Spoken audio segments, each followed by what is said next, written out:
On the Let's Talk show today, we'll be talking about abortions.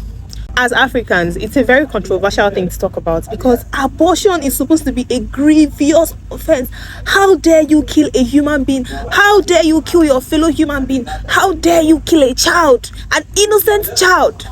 You know, these words were things that I used to hear growing up when they talk about killing an innocent child, because religiously it is forbidden. Traditionally, it is forbidden. It has repercussions, spiritual repercussions, but it has a but.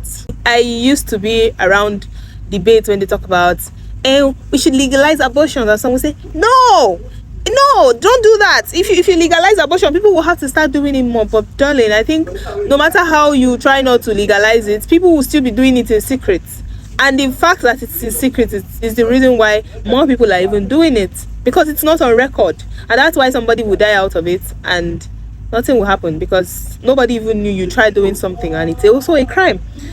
So on today's topic, I am not trying to say abortion is not a sin, but the but here is the reason for having an abortion is also a reason why it should be legalized. I'm still coming. A couple who has 3 children that they can barely feed, and then mistakenly they are married. You can see, let me tell you, people make mistakes. You don't use because a mistake was made, you now want to crucify them to a point where they will have to bring up another mistake, because having a child that you're not ready to raise is a mistake.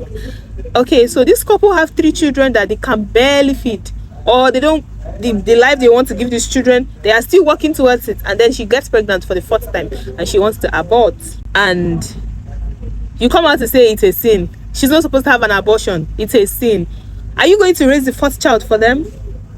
What about this child is raised tomorrow and the parents keep seeing this child as pikin wey we no even plan? This pikin, if you chop too much, they go look you like, and you were not supposed to be here in the first place, and you are a mistake. I used to hear born by mistake when I was little. We used to use it to throw tantrums at last borns, because most of the time now born by mistake.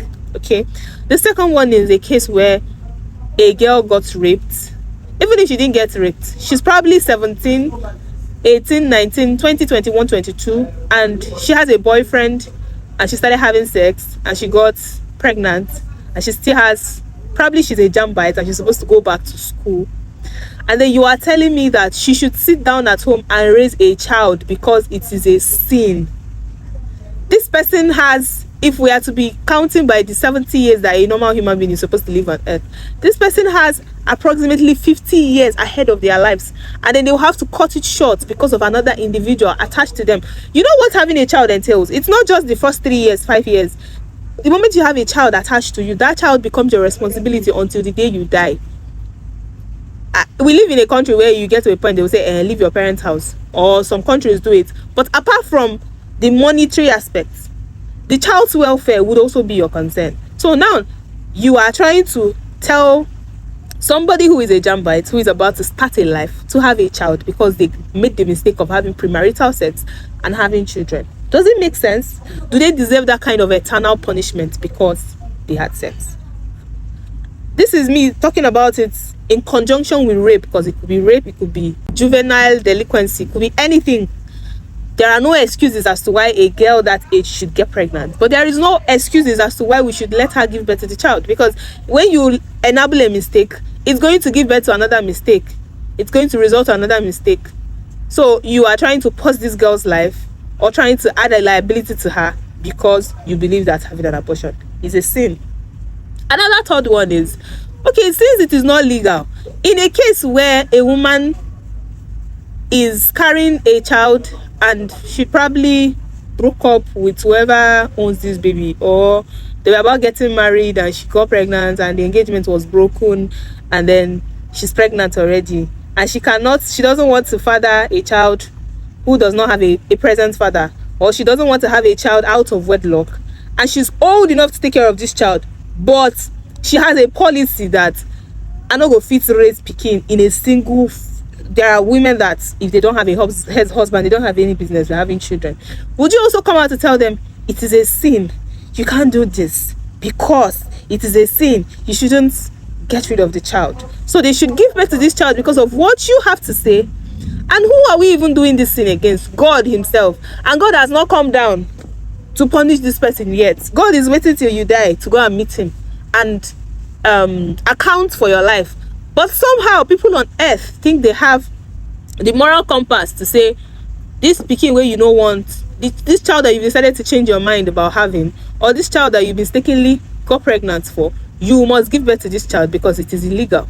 The reason for this video is because I wanted us to see it from another lens, because we are seeing it from a you will go to hellfire, you killed a child lens.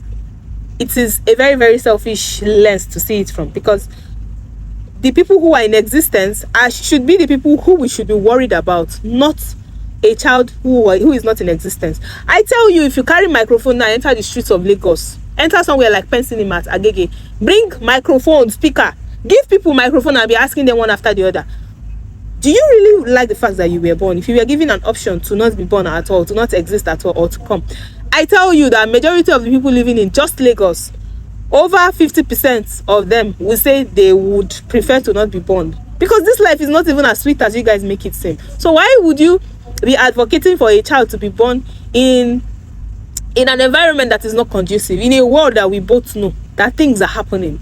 Why not give people the rights and the liberty to do things when they are ready and how they are ready to do it? If we do it this way, we'll stop having destitutes on the streets, we'll stop having children begging, we stop having single mothers that are stranded. Because when somebody wants to perform an abortion, now it's always hard. Hey, do you know where I can do it? Do you know where I can do it? You'll be hiding it because it's illegal. For how long are we going to continue this way? Anyway, thanks for coming to this podcast today. We don't have a dilemma for this week. I just wanted to talk about abortions and the downsides of it. What would stand to see if we continue to not enable the legalization of abortions, especially in Nigeria, where rape, molestations is on the high rise, where everything is sexualized. Like, sex is like water, sex is everywhere. We should have a preventive measure, because we do not even have contraceptives that are strong enough to stop people from giving birth. I'll see you next week, and thank you very much for stopping by. Do not forget to like, share, subscribe to our channel, and thank you for watching once more. Bye.